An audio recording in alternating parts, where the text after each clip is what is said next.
The problem is that fear, right, is so much more monetizable than hope, right? And so, and that lies are so much more common than truth. So again, all of it relates to COVID. All of it relates to Fauci. How can I help? How can I be useful in ending needless suffering? Do not be afraid of work that has no end. We have to organize a social movement. We have an opportunity to lead by example versus just talking, hot air. I think the more people in this fight, the more we grow. Eventually it could change. The people are the ones that can make the change. Ladies and gentlemen, welcome back to Change Agents, an Ironclad original presented by our spicy friends at Firecracker Farm. Today's episode is about the documentary, Thank You, Dr. Fauci, that uncovers a widespread cover-up about the origins and the response to the COVID-19 pandemic and Dr. Anthony Fauci's role in that.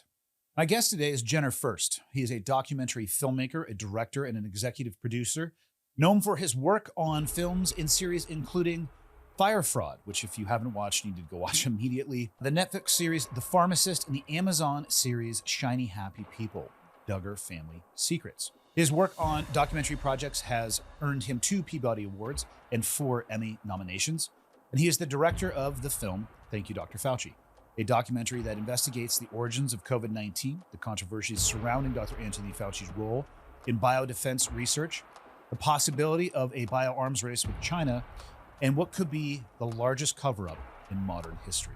Let's get into the episode.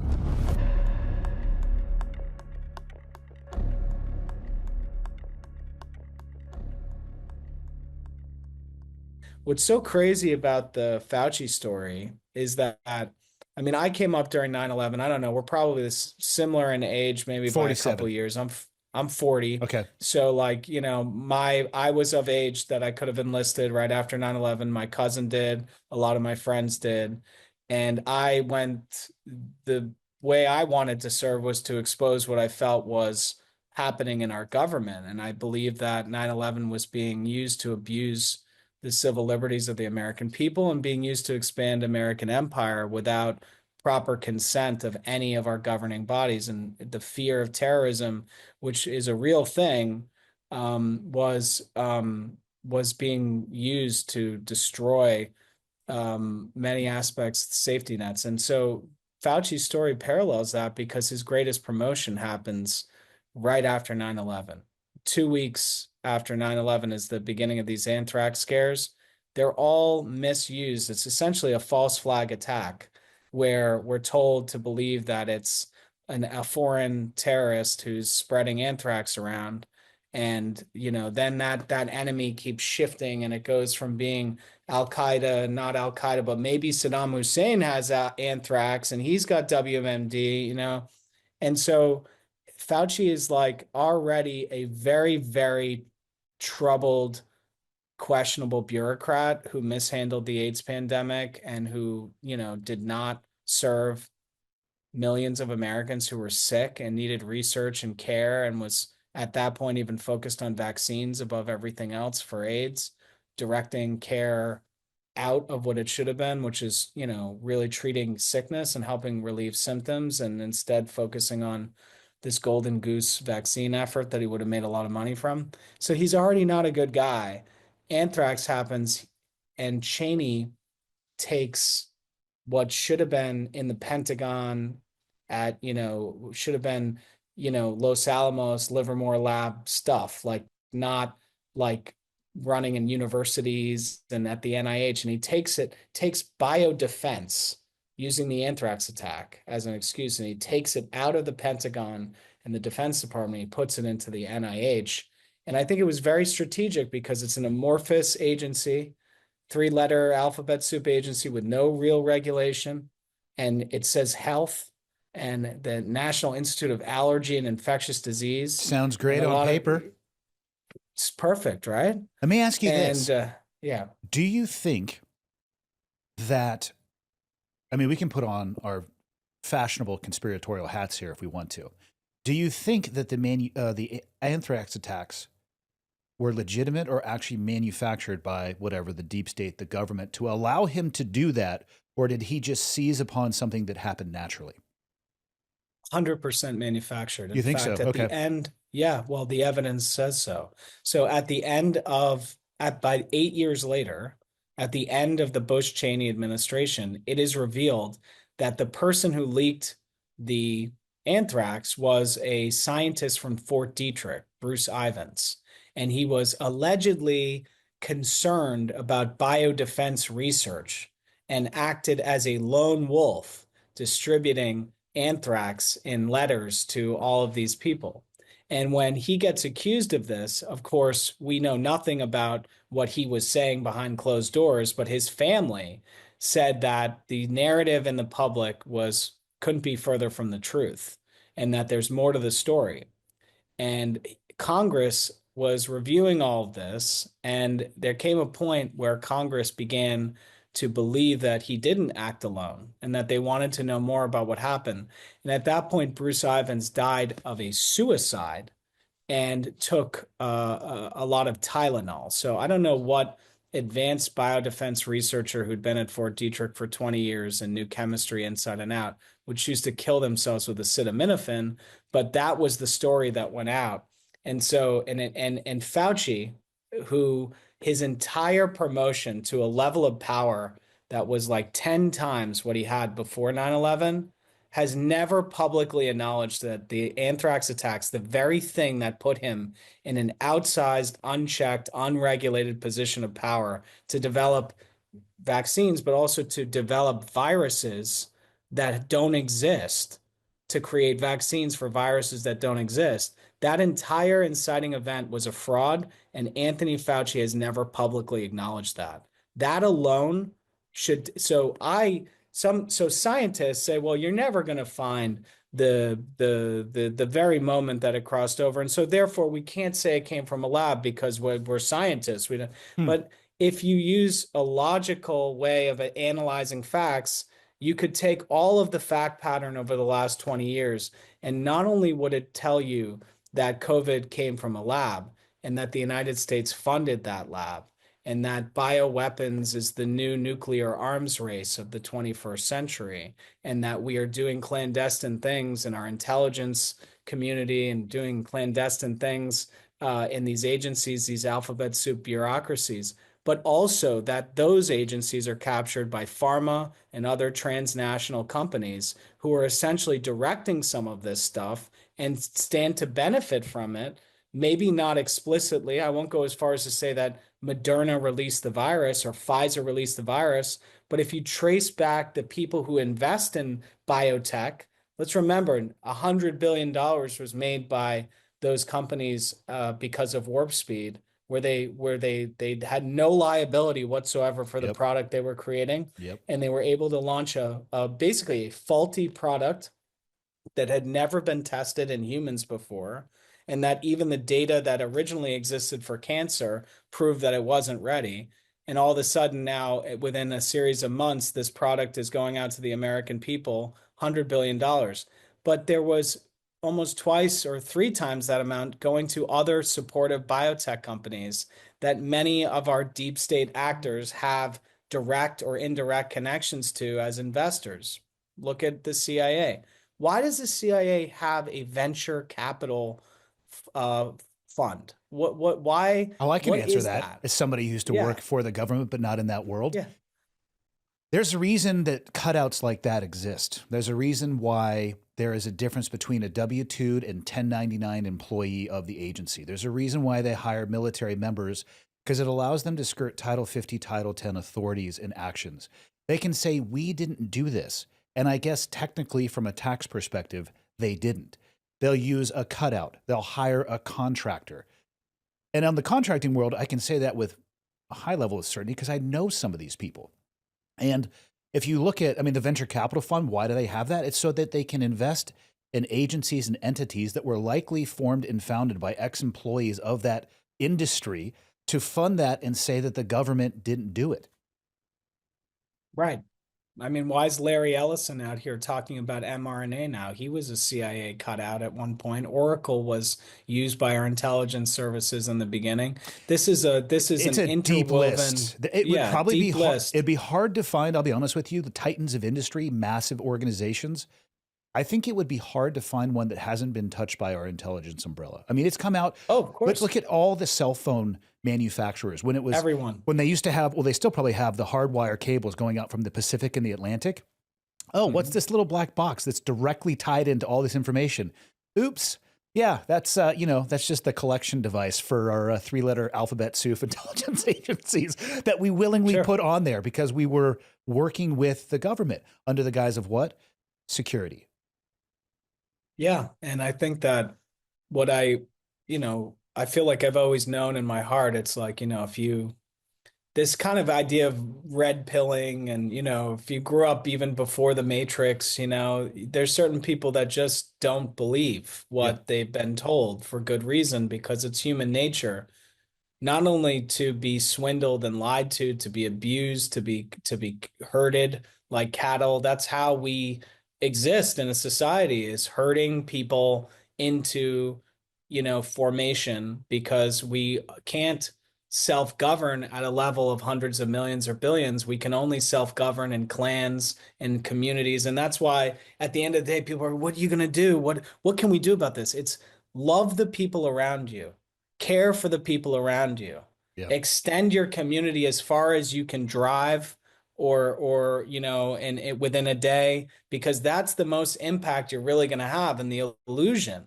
that we're supposed to be these global creatures that read every news source and somehow care about what's happening in a place we've never been, that we know nothing about, that we don't speak the language, that we don't know the politics, and that we are distracted and divided over social issues that actually were inserted to distract and divide us. That is the sickness of humanity. So I don't trust any messaging as a person, but I'm in a small, you and I, because I think you and I see the same way. Oh, we're in a very small subset of the population, because the population needs sheep, for lack of a better term, because you can't exist in a global scale and even in a national scale without lying to people, dividing them, manipulating their trust. And so I think that a lot of people, COVID exposed all this, right? Yeah. COVID exposed it.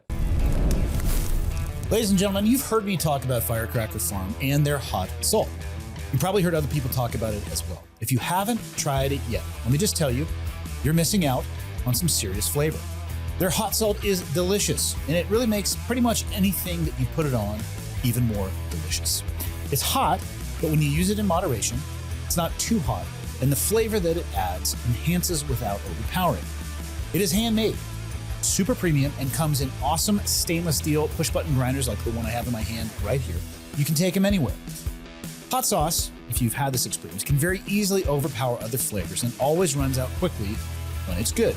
Hot salt lasts and lasts. The push grinder holds over 500 plus pumps, and when you consider the refill it comes with, it's thousands of servings, and it's a great deal and a lot cheaper than the sauce. For those of you that like flavor but hesitate because it might be too hot, you can mix it with sea salt to tone it down and still enjoy the awesome flavor. In my personal experience, you can modulate how much comes out of the dispenser. You're in total control of the amount of heat you serve yourself. So if you would like to support our show and give Alex and his family business a shot, head over to firecracker.farm and use the code Ironclad to get a 15% discount on your first order. You will be very glad that you did. Firecracker.farm. The tough part about the red pill, blue pill matrix analogy too, and this is one I struggle with. I'm curious your thoughts on this. I don't really believe in absolutes, always and never, right? Or tough ones for me, because in the world, it just isn't that binary. There are definitely bad actors, but what worries me is I see people, they'll say, hey, I'm going to take the red pill or the blue pill. And then so they either believe everything or they don't believe anything. And I have found that it's a blend and a balance in between. And that's where I don't think human beings have evolved to the point of these fucking tools in our hand that can bombard. It's so impossible to separate the wheat from the chaff. The reality is the deep state, which I have changed my thoughts on. I agree that it exists, but now I think it's more of a mentality than this cabal of people that like put swords on the table and meet the fifth Thursday of February. You know what I mean? That's crazy. Yeah, it's a mentality for sure. And it's a mentality, in my opinion, of I want to stay in power. I want to stay in my position, money, control, influence, all of those things. But not everything is the deep state. And that's the problem I see with, you know what I mean? If people go down the rabbit hole, everything becomes the deep state and nothing is trustworthy. And then there's the other side where I believe everything and there is no deep state. And I think you and I are probably talking about living in the middle of that. And it's a tough place to be because people will say I'm a pessimist. I'm like, I think I'm more of a realist. You know, I'm trying to separate what I'm being told with what I see with my own eyes. Fuck, man, it's a rough road to live because you're constantly questioning and questioning and questioning. But I think that questioning is essential. I agree with you. And I think that, you know, you can't, it's like if we could conceive all of the pain in the world in 1 second, you know, we'd have a stroke, right? Oh, so you'd blow up. You'd blow up. Your head would literally, your brain would ooze out of your ear.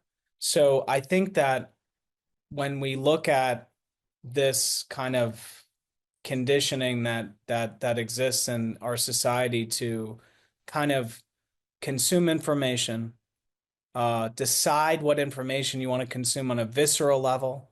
They're either one of us or they're one of them. To be red or blue, to be, you know, a team sport in our news, in our everything.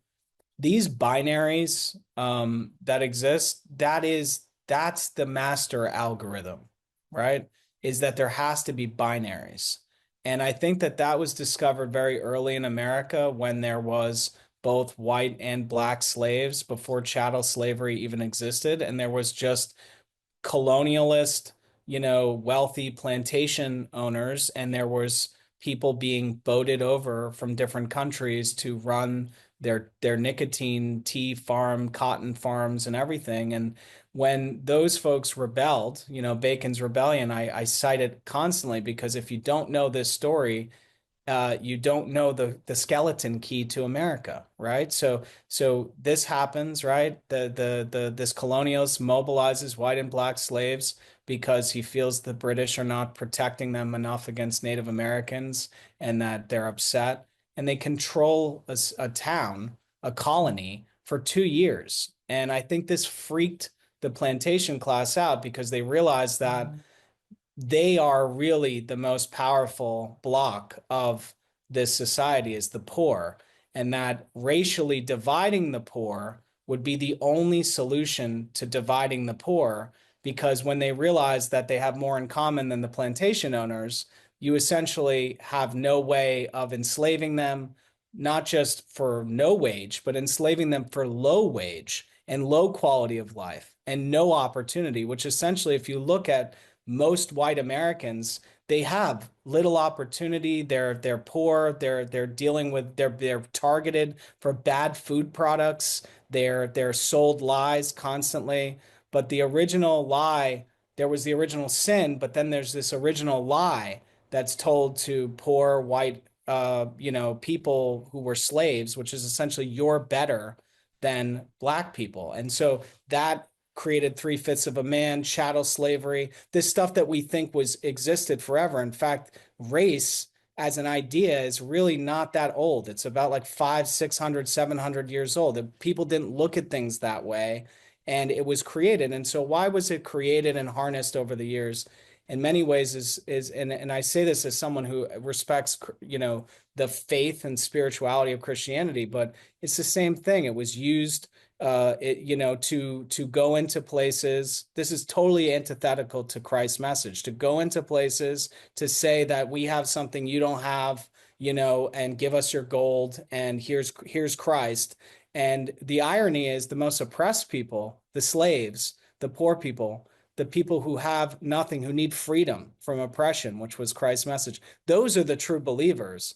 And yet the religion itself was used. So what's the common root? The common root to me, and I say this as someone who loves money and who's a hard earner and has a business and is essentially a capitalist, is the overarching concept of capitalism, which is that in order to have a market, you have to have these binaries where someone's better and someone's worse, and that you divide the population and convince them that this product is not as good as that product, or, you're better than this group of people for this reason.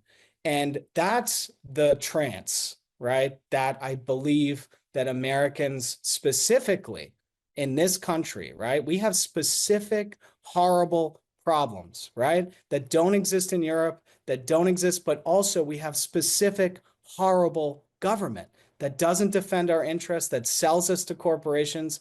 Why are pharmaceutical products 4 times the price in America than they are in Europe for the same exact product? This is a bigger story. Why is fentanyl insane in America, but not really existing? That's a whole other story. That's a sustained chemical weapons attack, and that story is going to break. And I was approached to direct that movie recently. So I think that the sorry to rant, No, I but love the it. bottom line is that COVID is, so when we are Americans, we're conditioned for these dog whistles, right? So you talked about the deep state.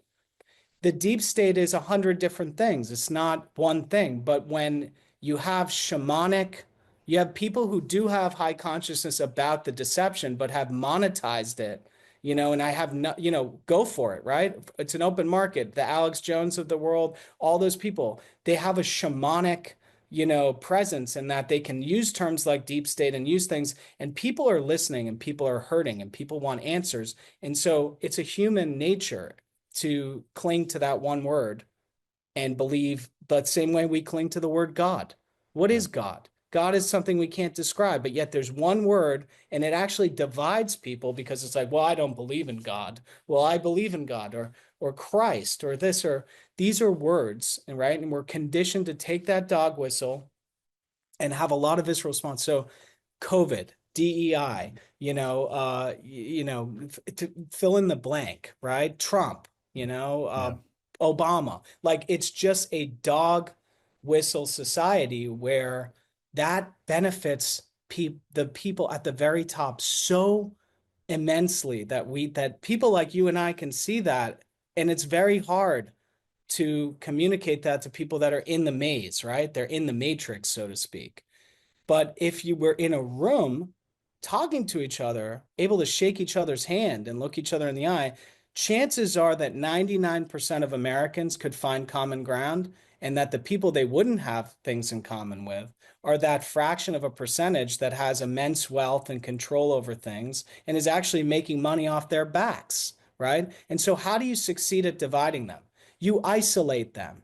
So why is COVID such a absolutely tragic story at a million different levels? Because it has achieved a million different things. We're isolated. You and I are talking now over a screen. This was not commonplace before COVID. It wasn't just pharma that boomed. It was tech that boomed. It was several other industries that boomed. The stock market was on a sugar high. So rich people got richer and poor people lost everything, right? And so if you can do that in society, even as an accident, right? Even as Moderna and Fauci and Gates and whoever else, the dog whistle kind of society, we want to make a name and label it.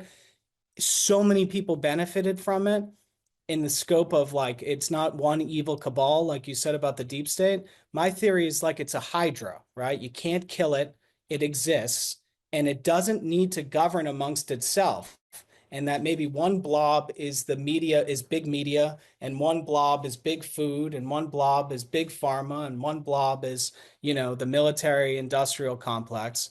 And if they all are kind of rolling along beneficially from an incident, you're not going to have anything that can stop that momentum effectively, right? The media can't, because it's compromised by all these other parts of the blob. The military industrial complex that's meant to defend us against, say, foreign invaders and, a chemical weapons attack or a biological, they can't stop it because they kind of invested in it without telling us. This is COVID now. Big pharma can't tell us the research they did, or tell us the fact that they have other products that cost 2 cents that could save our life when they're trying to sell us mRNA. So they're compromised. And so then you have this center that's feeding these rabid beasts, that are in this blob of an organism. And that's us, right? and we're like a giant autoimmune disorder. That's America is a giant autoimmune disorder. We are eating ourselves, right? We don't function properly where you and I can talk this way, but the reality is we go out on the street, it's us versus them. Our internal system in humanity is eating itself at the benefit of the true parasites, which are the robber barons at the top of these corporations. And this deep state concept, for me, is a leftist concept. It just means that every bureaucracy is captured by an interest that is essentially larger than nations. A transnational interest, more powerful than nations, controls every bureaucracy in our government, and that essentially these positions of presidency and our Congress, it's all a farce, because ultimately those agencies are the real mechanism of American government. They're non-elected officials who stay in power for decades deciding what happens in this country. They outlive every president. Yep. They outlive every senator, and that ultimately they are in control. And the reality is they're not in control because the entire agency is captured by an outside interest, sometimes ones that transcend, like I said, national identity. They can be an interest that wants both things in America and China, so it benefits from both things. So these are scary times, and I'm asked a lot, like, what do you do with all this information? You move to a desert fucking island. That's what I'm doing after this conversation. I'm out of here.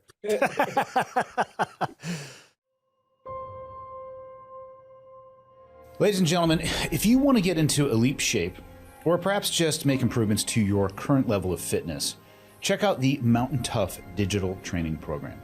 You can try it for free for 14 days, and you can see the results for yourself.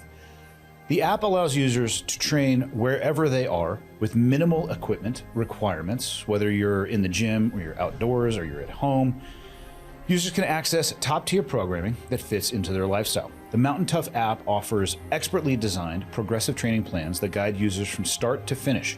These plans are tailored to build resilience, strength, and endurance over time, preventing burnout and injury. The app features self-guided and follow-along coaching videos, allowing users to be coached through every workout step by step.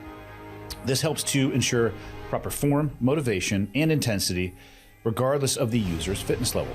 The MTNTOUGH app delivers training programs built for the unique physical demands of mountain athletes, including hunters, tactical professionals, and outdoor adventurers. The programs themselves are designed by seasoned strength and conditioning experts, elite athletes, and military veterans. Start your 14-day free trial today and check out the results for yourself. And be sure to use the offer code CHANGEAGENTS, and I'm looking at it as one word, at signup, and you can get 40% off your annual subscription. Remember, use the offer code CHANGEAGENTS at checkout. The fact that most Americans are doing the best they can to achieve survival is not an accident. Because when you're focused on your survival, you don't have time to lift your head up and have a deeper conversation like this. Exactly. And everything, if you want to analyze the, algorithm's a great term. It's existed far before social media. Oh, yeah. It's a human thing. It's we have an algorithm. What is the rhythm that we are growing along? Fear sells. And the second that our news body became non-objective and subjective, like the Roger Ailes movement, where it was about opinion-based news, and it really actually propelled us even further into this netherworld where fear is a product, and I can sell you fear no matter where you are. In fact, I can sell you fear about a nation state that you don't know anything about, and that their interests threaten us even though they're 10,000 miles away, and that they don't threaten us, and that really I just want their national resources, or I just want a base in that country, or I just want whatever I really want. It's not even the US government that wants it. Like I said, it's the people controlling the agencies that have interests in those places. Or I could tell you that the climate is changing, the seas are rising, the forests are burning, and tell you that, but not give you a single solution that has existed forever about it.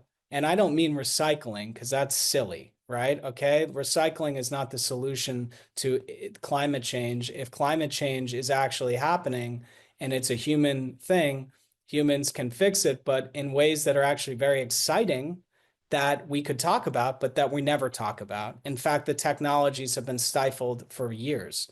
If we had cold fusion, we would literally be on hovercrafts right now. We'd have electric roads, like charging electric cars. We'd be capturing carbon out of the atmosphere.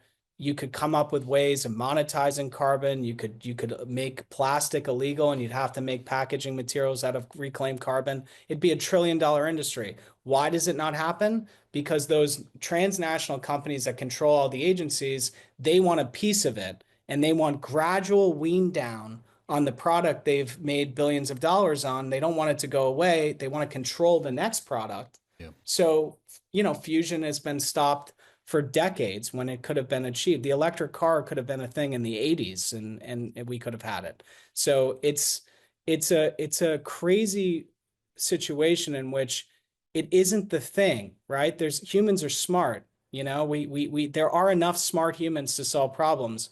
The problem is that fear, right, is so much more monetizable than hope, right? And so and that lies are so much more common than truth. So again, all of it relates to COVID. All of it relates to Fauci. That drives back in. So talk to me about your documentary, and talk to me, if you could. There's so many things you could do a documentary on. There's you could pick your topic. There's so many things you could do it on. How did Fauci rise to the top of the whack-a-mole game where you're like, you know what? That's the one I'm going to go after. And then talk to me through that journey. I'm fascinated to understand what you thought it was going to be, and then what you encountered along the way.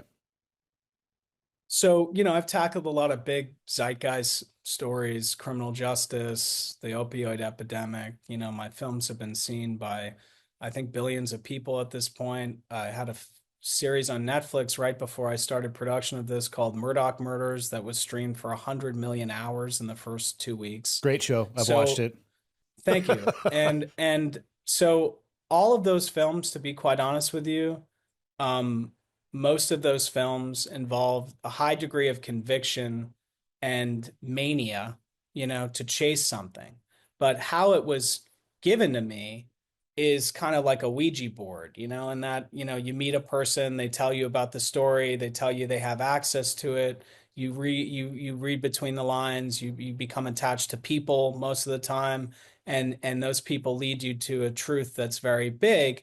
But ultimately, when you make a documentary that's intended for a global audience, the only way for people to even conceive a big truth is through people, right? It's through characters, and that's been the essence of my journey as a documentary filmmaker, is finding a way to take these stories and almost turn them into a fable, turn them into something that's really human, that we can understand.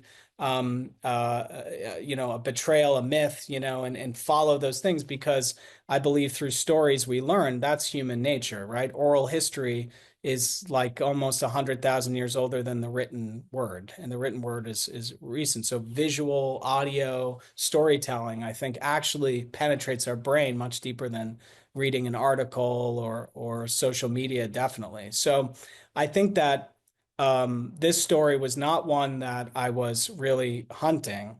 And the irony, which is an incredible irony, is that in the beginning of COVID, I had just released The Pharmacist in the beginning of COVID. And I got contacted by another producer who had a Academy Award-winning star attached to this documentary about Anthony Fauci. And it was about his work in stopping the AIDS pandemic in Africa in the early aughts with the Bush administration. And it was a puff piece in many ways. And I was, like many people in America, just trying to work. And I, was attached to this film, that was going to look at the way that people came together, unlikely people came together. Bono was involved, Condoleezza Rice and Bush wanted, compassionate conservatism, and Fauci saved the day, and all these people on the ground in Africa found a way to distribute cocktails to people and stop 1 billion people from dying in Africa, right? Because the pandemic was literally going to kill 1 billion people in the early aughts. So that film never sold. And I went on to do like 3 other really big projects in the middle of the pandemic. I did Lula Rich for Amazon. I did Murdoch Murders. And I worked on Shiny Happy People as a producer. That was another one of Amazon's big series. And in 2023, I got a call from my attorney who said, you know, we have someone that these 2 producers, Scott St. John and Louis Fenton, they're television producers. They haven't made a lot of premium docs really.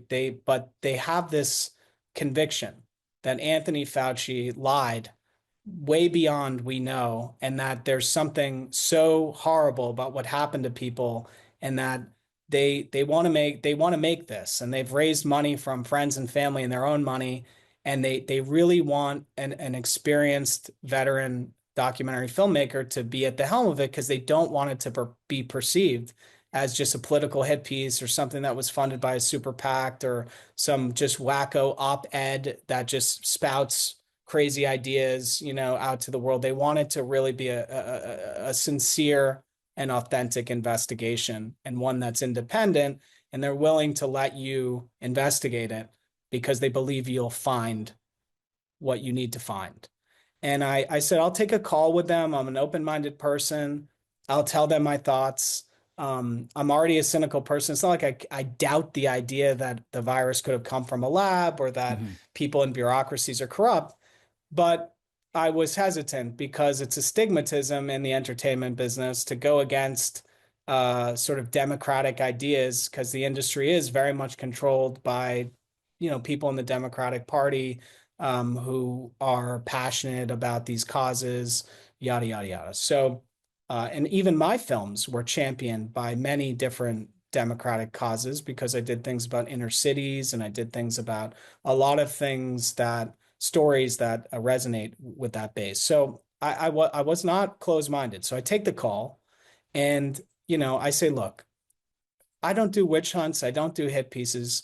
I was going to do this movie about Fauci, but that doesn't stop me from wanting to know what you're talking about on a level beyond what I currently know. Let me go and scour all my different channels and resources to understand the veracity of what you're saying, to see if there's a there. And I had a psychic break almost. I had like a real kind of eye-opening, disheartening experience. And I realized that my perception, even my apathy is a better word, for the story of COVID was completely chained to my algorithm of news. The New York Times, the Washington Post, whatever I had as a news source, whoever. I wasn't big, and I don't like social media, you know, as at that point during COVID, I kind of like unchained. I just wanted my own thoughts. I didn't want to get lost in what was happening.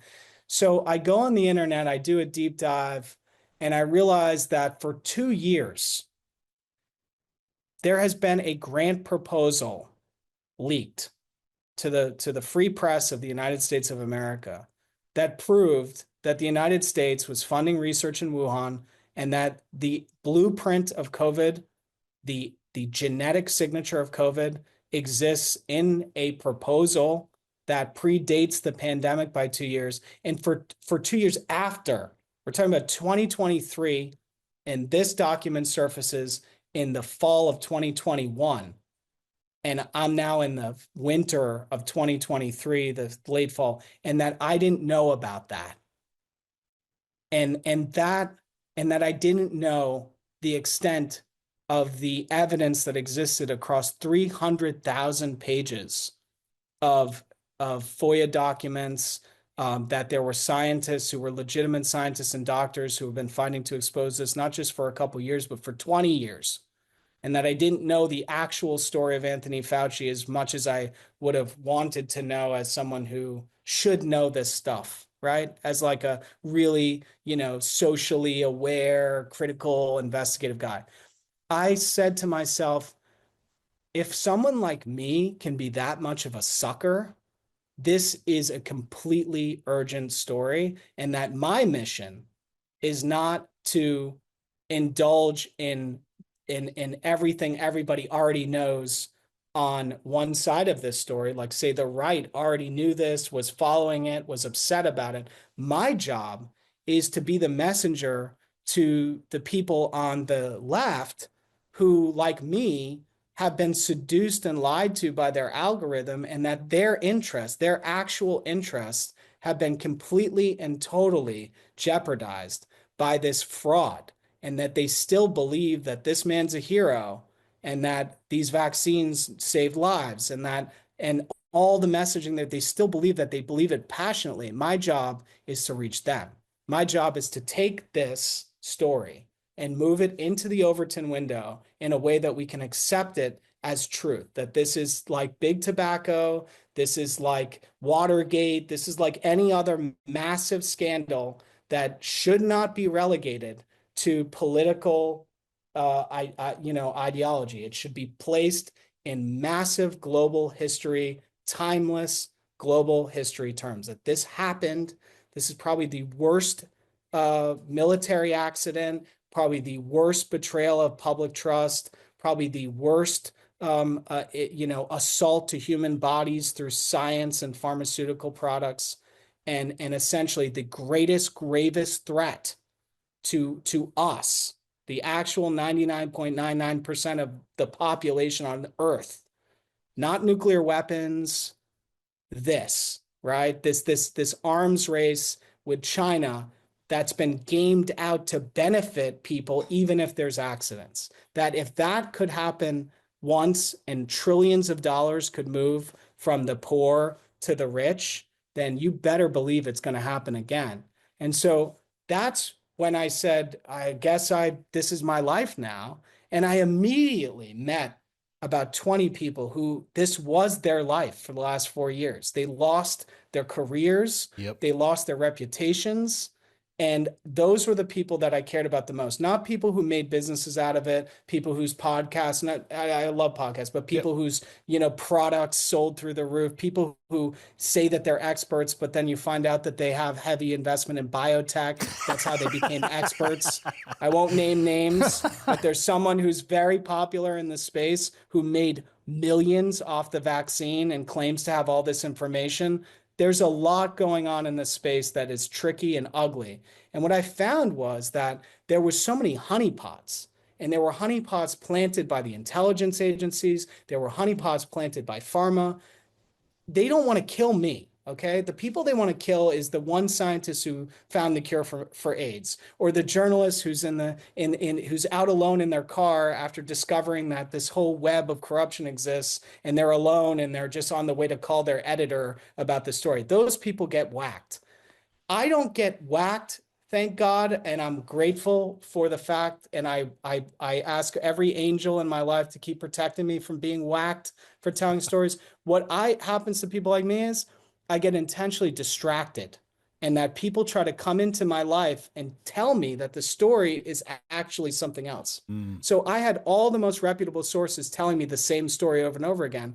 And then I had fringe sources with tons of access and credibility telling me, yeah, but really the story is this, And I had to go through a process of a year of vetting 300,000 pages of evidence, tons of media commentary that weaved the deception, and a 20-year story in history that was even deeper, along with subterfuge and constant distractions by very reputable people trying to convince me that the story was something else, and then trying to convince me not to put what I put in the story. I had so much opposition from several parties about including the HIV inserts into COVID. Really? And I went through an entire process around it to be like, well, what's the veracity here? What's the legitimacy? Or is it going to damage the credibility? And then I realized that it was just par for the course, that every shocking piece of evidence that I included or didn't include has a party out there who doesn't want you to know about it. And the chances are that if they really are against you putting it in, it usually is something that's truthful, and that in that they'll peddle, the other folks, the honeypots will peddle the really wacky shit, and they'll convince you to put that in because they want to undermine the veracity of your document. They want to make sure that there's enough mistruth that it will discredit the actual truth. So I went on this journey, and I really wanted people to experience it the way I did. And I've never put myself in a movie before. I've just been the guy behind the camera, and clearly my hand is visible. My voice is heard through a lot of my films, but me going through a journey of self-discovery about a story has never been told. And it wasn't meant to be like self-aggrandizing, like, oh, wow, I'm so cool. Look at me making a documentary. It was meant to show the people watching that understanding this story is overwhelming. And that me, just like you, because I'm the same, I'm a victim of COVID like everybody else. I didn't, I may not have lost a loved one as closely as most people. I'm not dead. I don't have severe vaccine or COVID injuries, but I was just a victim, like the whole planet's a victim, right? So me understanding COVID is very relatable to anyone who on planet Earth, because we all suffered from it. And so that was my decision to make it first person that way, so that people could see that I'm just trying to get the truth. I'm not going to tell you these people, these scientists who I believe are truthful. I'm not going to just let them speak to you without talking through it and understanding who they are. And so it is what it is. And now that it's been released, it has, huge fandom on the right, which I expected. But the Overton window for the left, and I don't mean the left in terms of political left, I mean people who consider themselves liberal, who support certain policies that they feel passionate about, folks that, consider themselves progressives or activists of the poor, whatever they claim to be, that the Overton window still hasn't hit them yet. And so for months, I've been fighting to move the Overton window into that community because I want this to be depoliticized. And at the same time, I'm never going to turn my back on millions of people who have lived for this story, who believe it's the greatest crime in history, because it is. And so I've had this experience where I've lost all political affiliation completely. I've lost all connection to politics forever. I will never believe in party politics ever again. And yet I will go where it's warm when it comes to exposing fraud and crimes that are killing us, that are abusing us and manipulating us. And that's my mission. It's not a political party. It's the anti-political exposure movement that I want disclosure on every single fraud that's happening right now for the sake of the rest of us. And so that's the mission. And I was someone who may have been against Trump years ago, sucked into the whole frenzy of it. But at this point, I look at the appointees and I'm waiting for them to get confirmed. And I know that the appointees in health are going to disrupt this space seriously. Like, I'm talking about disclosure like we've never seen before, potential cancer remedies that have been shelved for decades, big agro, poisoning us, and the revelation that, things like Red 40 is just the tip of the iceberg. I mean, cancerous stuff that we've known about, all that stuff is possible. And yet I'm cautious now because it's day 2 and Larry Ellison is talking about mRNA with Trump and this crazy announcement about it. It's like you don't know what to believe anymore. No. And the last thing I'll say is, even in the last couple of days, it's been really incredible. This developer contacted me who created a meme coin about Fauci and COVID crimes and was like inspired. Crazy, right? Yes. Inspired by the movie, inspired by RFK, inspired by all this stuff, and believes that the decentralized exchange ultimately could be a tool for justice. And 50% of the coin, he apparently is going to airdrop to the scientists, many of whom are in the movie, but also 15% of it is going towards victim groups and things like that. And that it's a whole series of COVID criminals done in a comedic way, but that essentially what this developer wants to do long-term is provide resources to fund the largest class action in history. That's the developer's real mission, because the justice system and everything, it's not going to give us justice. We're not going to get any retribution for what happened. And so I'm saying to myself, where's culture going, right? Like, this is wild. And yet I'm here for it, and I'm participating in it, and And that was about a 2-hour answer to what should have been a 3-minute answer, but I love hope it. it was helpful. On the new season of Borderland, Narcosis, we'll take an even closer look at the institutions, criminal forces, drugs, and operations that are driving mass migration from regions torn apart by violence and corruption. We're pulling back the curtain on the ruthless forces that drive mass migration. Organized crime.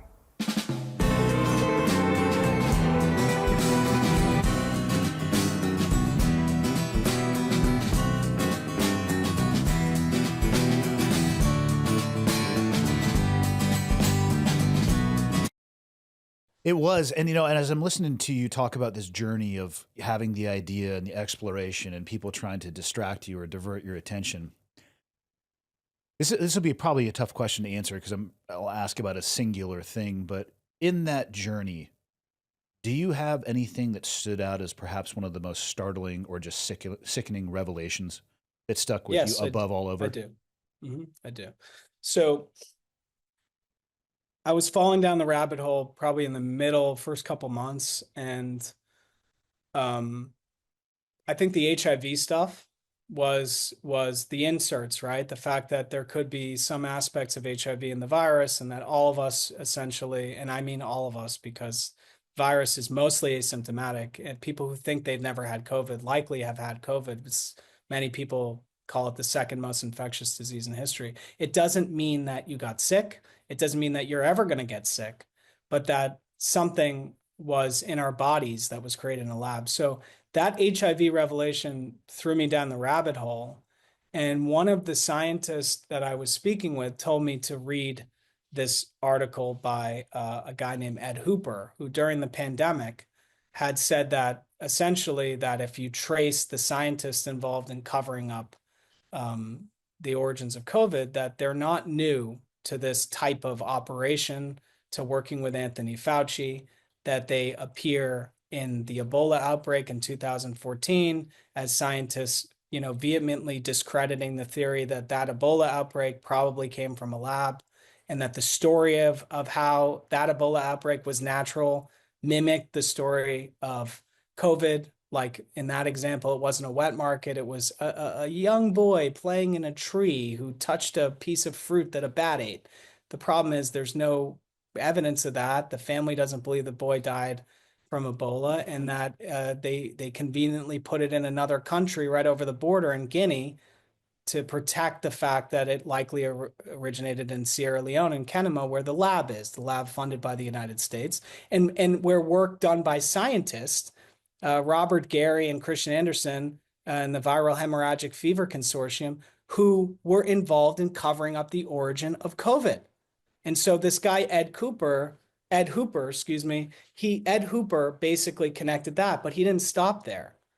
And you go back to the early aughts, and all of these writers, scientists, write the same style paper about the origin of HIV.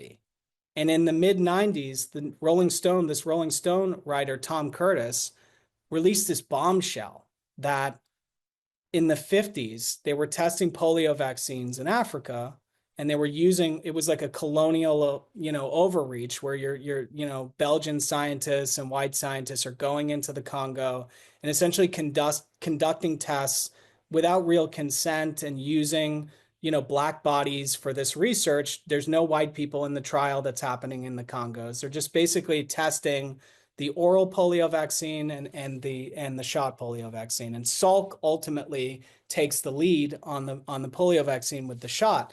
But the guy who's leading the oral polio initiative is kind of getting desperate. And not only that, the Congo is about to achieve independence, so they're not going to have the privileges that they have, and so they're rushing.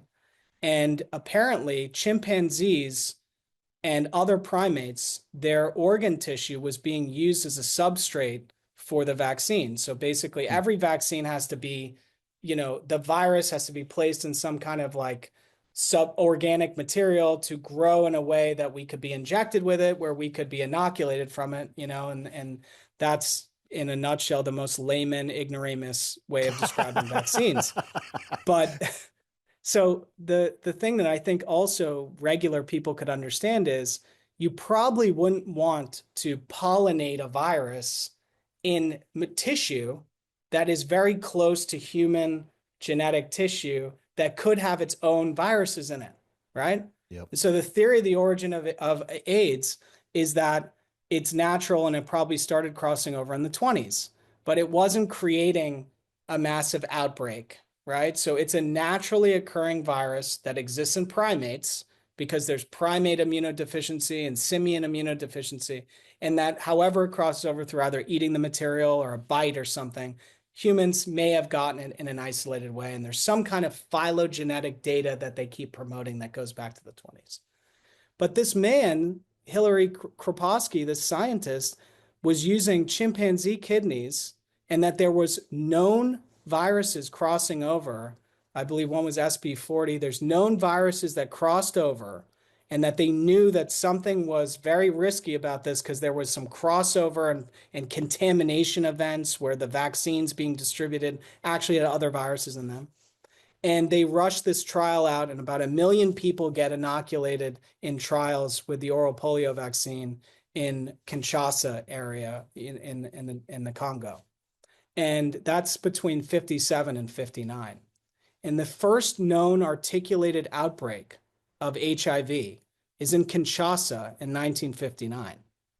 And I had wormed hole my way back to this. And I grew up and AIDS was a big deal. Like my cousin died of AIDS. My cousin died of AIDS. My people I lived with had HIV. My friend's dad died of HIV. I knew a lot of people who were HIV positive. It was a death sentence. You know, a man that was one of my caregivers, I remember when he got diagnosed, and that you'd listen on the radio and people would be telling AIDS jokes. I mean, it was like modern leprosy times 1,000,000, right? Yeah. And the idea that this thing that I had such a visceral connection. I mean, I even was afraid I was going to get AIDS just because I was so exposed to it my whole childhood, not because I would do high risk things, because it was scary. If you lived in a world where it was being passed around, it was so scary, you know, and you know, whether it's a sexual encounter or whether it's a blood transfusion or whether some wacko stabs you with something, you know, this is a scary thing.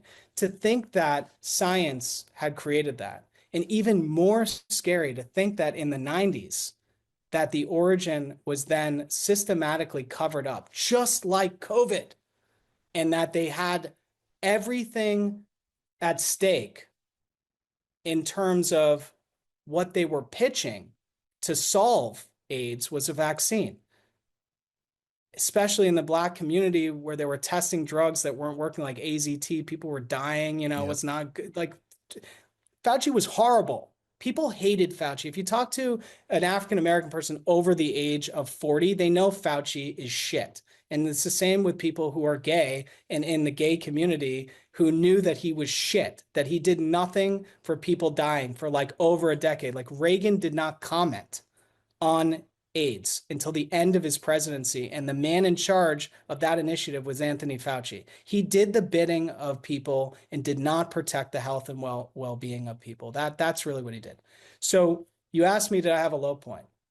When I connected that within one night's time, and I went down that rabbit hole, and I understood that AIDS very likely could have had an articulated crossover at that moment in time, and that it was covered up the same way as COVID, I kind of had a miniature nervous breakdown.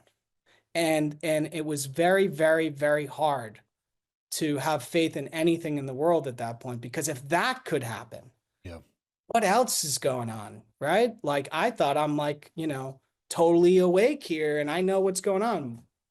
Like if that could happen, and I don't know shit about the oral polio vaccine theory of HIV until I read that, and I realized that all the bad actors I've been researching were involved in writing papers saying that it was a conspiracy theory and that the data suggested this, when one of those authors actually had his office raided and the samples of blood stolen from his office. And when that scientist who did the trials was being asked about the story that he claimed all of his evidence burned in a fire, all of his records, and yet no one's asking questions. And Anthony Fauci is promoting these science papers from these authors who all are in a teleconference 20 years later to write the same type of paper about COVID. That's when I was like, it was in times like that I worried I was going to get killed. But I thought that was kind of like a little too dramatic on my part because people have been uncovering this for years. I didn't break this. Yeah. Ed Hooper's been on this story for 30 years and no one's been listening to him. And props to you, Ed Hooper. I wish we could have spoken. But like, this is when, but like that was visceral to me. Like I know people who have died from AIDS. Like that's visceral. Like that was such a devastating thing, right? And it was at the hands of a scientist potentially. That crushed me.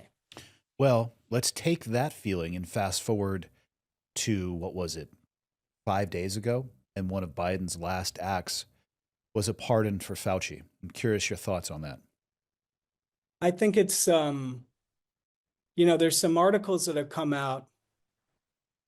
I want to preface this, right? For me to say this is unique because I voted for Biden in 2020. I voted Democratic my whole life, not because I believe in politics, but because I actually was successfully herded into believing enough that my vote mattered to vote for that man.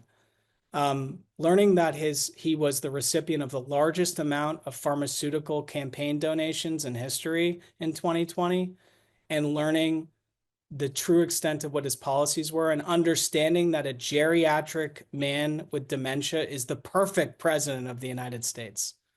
So we're going to say Biden's evil, but the reality is perfect president. Kamala Harris, someone who really doesn't know much about anything and isn't good at being a leader. Perfect president. Perfect president, right?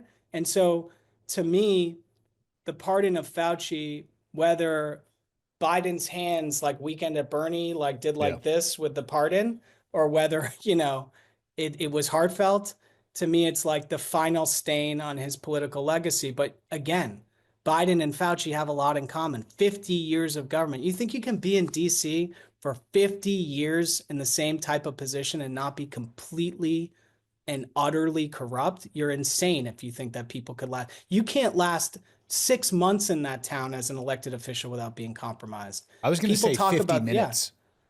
I would agree. I'm not even a politician. You're going to bump up against it at the very least in your first encounter. On your first day, I have to suspect, I have, again, totally anecdotal, my opinion counts for dog shit, but I've been around the earth enough laps to watch people change and know people now who are in politics that I knew before. And oftentimes, if not always, they're not the same person. I think politics should be treated like one of these medications that has a huge warning label on it. Maximum exposure is this, and maybe that's an hour. I'm not sure. But if we don't make some changes in our government structure, man, that's the stuff that worries me. We have to make sure people can't stay for 50 years. I agree. There should be term limits. Oh, I mean, there's a lot of things Warren Buffett has said that I don't agree with, but at the same time, when he said that if there's ever a government shutdown, that there should be an immediate re-election of every elected official who was responsible, like that, those type of concepts, term limits, penalty re-elections, ending lobbyists, stopping special interests from advertising on television. These are things like, for example, like if you just look at the microcosm of health and in human services and RFK, right? How do you stop this? How do you stop all this corruption? Well, one of the pressure points is make it illegal, like it is for tobacco companies, make it illegal to advertise on television if you're a pharmaceutical company, or to buy any advertising and any media organization. Because everybody at home, I want you to ask yourself, when you see a commercial for psoriasis, plaque psoriasis, or you see a commercial for Rexluby or Transducilent or whatever the name of the new drug is, ask yourself, because you're probably asking yourself, I don't need this drug. This commercial is insane. This is totally a crazy commercial. Who the hell is buying this stuff? No one's buying it. They're buying all the inventory in every major media outlet, whether it be television, print, all of them. They're buying up all the inventory. And the reason why is because when the time comes that a story needs to be killed, that there's no better leverage than to say, well, we're going to have to pull our advertising. which would take a publicly traded company who's drunk and high off the teat of this pharmaceutical company. They'll take their stock price down like 20% when those advertising sales are pulled. What better way to control the story, control the media, right? So if you make it illegal, the media gets closer to having the ability for mid-level journalists or mid-level storytellers to tell the truth. And there's no difference in our agencies, intelligence agencies. In fact, I thought the CIA would be against me, right? I thought they'd want to come and kill me. I thought they'd want to hack all my devices. The truth is, I was interfacing with agents and in deep background, ones who I swore to keep their anonymity, ones who lost a lot during COVID.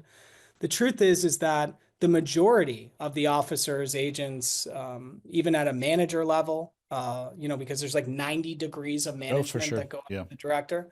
The majority are patriots who believe they're defending the United States and who believe that the story of COVID is the greatest betrayal of them for defending the United States, the greatest betrayal of the American people, and that essentially they are people who understand the deep state and know that their agency, Andy McCreedis, is having meetings. The coup of the CIA the COO is having meetings with Fauci and Scott Gottlieb from Pfizer, and these people are in the freaking building. And that Rajiv Shah from the Rockefeller Foundation, who also was at USAID, another cutout agency that actually funds intelligence gathering and is not a humanitarian group. They were pivotal in us secretly invading Cambodia. Okay, by bringing humanitarian aid to Cambodia and Laos, when really they were actually creating a shell for secret organizations. These are cutout agencies, right? Captured agencies. And a patriot or a believer who's in the lower ranks of these agencies probably gets disheartened pretty quickly, realizing, or at least has a defining moment in their career when they realize that the thing that they gave their life to, the thing that they risked everything for, is completely, utterly broken and corrupt, right?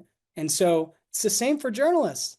If I'm a gumshoe reporter at the New York Times and I just broke the story of how Anthony Fauci, leaked COVID, what happens when I take it up to my editor and they say, wow, that's great. Okay, let's take it to the big boss, right? The big boss says, okay, let me take it to, this is a huge story. Let me take it to the chairman, right? Boom, bang, killed, right? How many people do you think in media, everybody thinks the media is just all shit. It's the same as our agencies, our armed forces. It's filled with the same version of a patriot, right? Like someone who believes that their job is to expose. And so to me, that's what we have to keep in sight, the same way that when we think that another political party is our enemy and we're talking about the guy on the street with a red hat or a blue hat or a sign on his yard, we are so absolutely spun on the truth, which is that they want us fighting. They want us fighting each other. They want me to think you're the enemy because of who you voted for. The reality is you and I have the same interests at heart and the same quality of life concerns and the same desire for health and liberty and all these things in our own way and due process and all these American ideals, the pursuit of happiness. And the truth is that they are the ones impeding on that, not you and I. And so this is the sickness that I hope to break with this COVID film, is that we are stronger together. Okay. And so if we want to keep fighting and say, that he's a Trumper and he's a libtard and whatever, and we're just going to keep having these stupid arguments that benefit transnational, sinister, murderous corporations, we're going to keep being abused by transnational, sinister, murderous corporations, period. That's it. So that's what I hope we break out of. COVID is a perfect example. But guess what? The next one's coming. The film ends with a layout, which you see in the film, that Fauci actually was funding gain of function on bird flu 12 years ago. And so we've been literally a ticking time bomb for a virus that is not 0.3% or 3% fatal like COVID, is 15, 20, 30, 50% fatal if properly implemented and contagious and airborne in humans, which Fauci funded the study to make it airborne in humans. So if we think that this is over, that COVID is over, it is not over on a million different levels. There are people suffering from complex autoimmune disorders, from rapid cancers, from organ failures, from dementia, This virus pierces, this virus, not the vaccine. The vaccine does a lot of things. The vaccine does horrible things. The virus alone pierces your brain barrier. And how many of us have had COVID? Almost all of us. Yeah, how many of us remember being in the bed with COVID, not even being able to gather your thoughts? Well, the reason why is because the virus pierces your brain barrier. The brain fog is a lot uglier than you think. And the fact that you have weird symptoms afterwards for 3 weeks, that's because the virus hijacks your immune system because it likely has pieces of HIV in it out on the outside of the spike protein that tell your D cells that it's not a risk and carry the virus into your lymph nodes to start infecting your immune system. And that was actually probably a goal of vaccine technology, to make live attenuated vaccines that you would not get sick from, that would go into your immune system and teach you how to fight a virus without getting you sick. So what happens when you pull the veil off all this stuff? You realize how absolutely brazen, arrogant, and completely pompous these studies were, because they did not factor the grave risk to humans like you and me that I tracked down a study. When people told me the HIV stuff was crazy, why are you putting that in a movie? It's crazy. That's a crazy wingnut conspiracy. Even though the genetic data is shocking, right? It's like they crunched it, and it's like a 1/1,000,000th of a percentage that the fern cleavage site and the HIV inserts would get there naturally into this, bat virus, right? That doesn't even infect freaking bats. Okay, so there's that part, and then it's just crazy. And then I'm talking to one of the scientists on the phone. They said, "Look, I can't say this because I'm a scientist and I have to work in the science community. It's not crazy. It's not crazy. In fact, I found a paper from 2014 in which the same person who gave the technology to the Chinese, and the same guy who was the wizard of gain of function, Ralph Baric, the same guy whose name is on the diffuse proposal with Peter Daszak, the ultimate cutout of sinister, evil research and espionage in China, he has a study from 2014 in his lab with one of his scientists that intended to turn coronaviruses into a live attenuated HIV vaccine.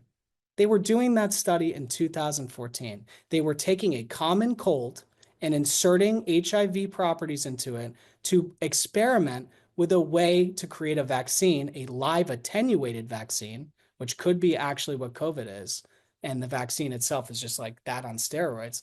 A live attenuated AIDS vaccine, HIV vaccine from coronaviruses. 2014, that's a decade ago. And I'm being convinced that the connection between HIV and coronaviruses is a harebrained theory.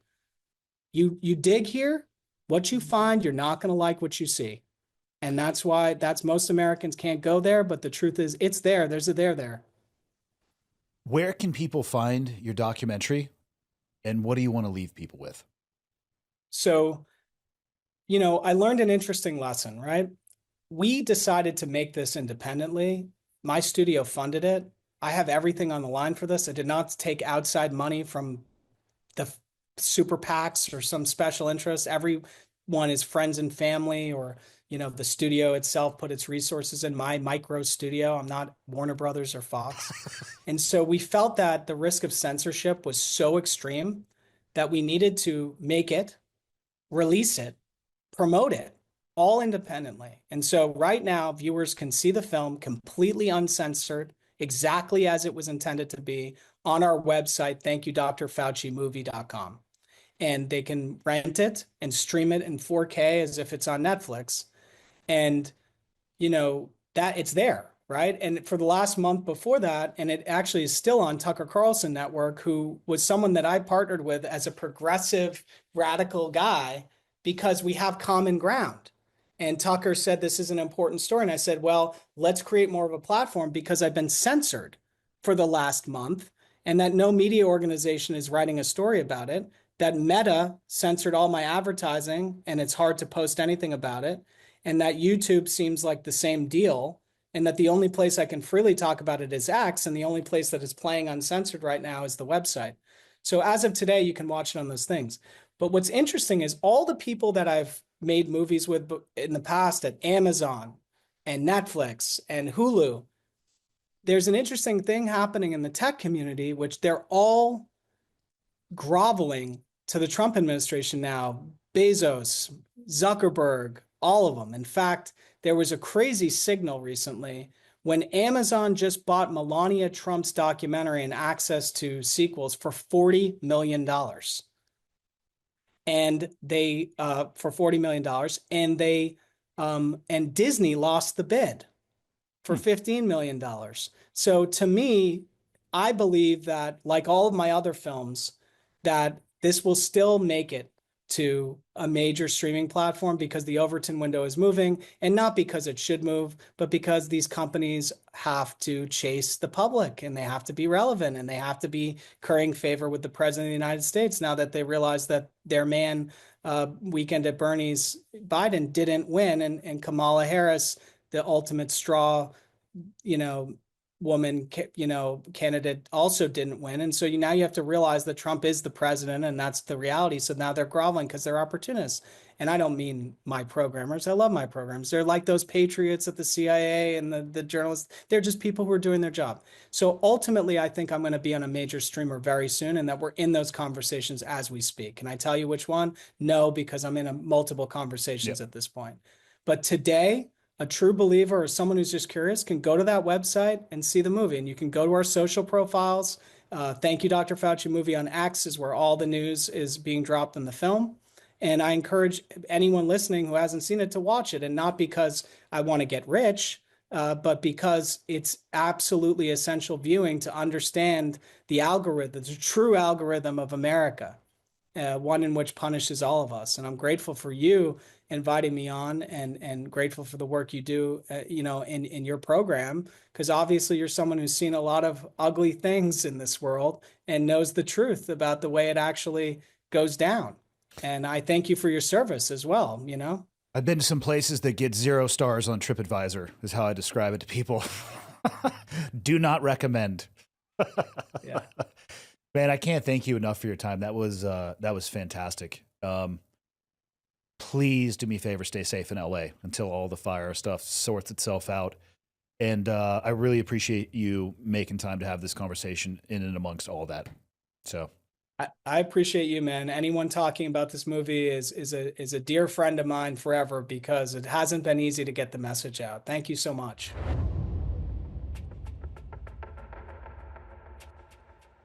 thanks again for tuning in to Change Agents, an Ironclad original presented by Firecracker Farm. See you next week with an all-new episode and an all-new guest.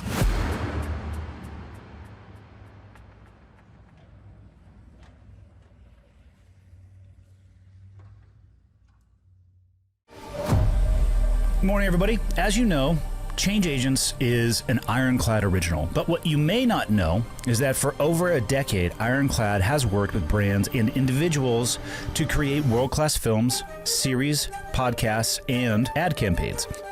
In fact, I've been working with Ironclad for the past few years. I was introduced to them on a project through the Navy SEAL Foundation. I've worked with them on a variety of projects, even up here in Montana, long before they proposed the idea of Change Agents to me. They're the best in their field. And I say that because there are plenty of people out there looking for the best, looking for the cream of the crop, looking for the top of the triangle. And if you're looking for that, you need to look no further than Ironclad. If you ever need media by way of film, a series, podcasts, or ad campaigns, they have you covered.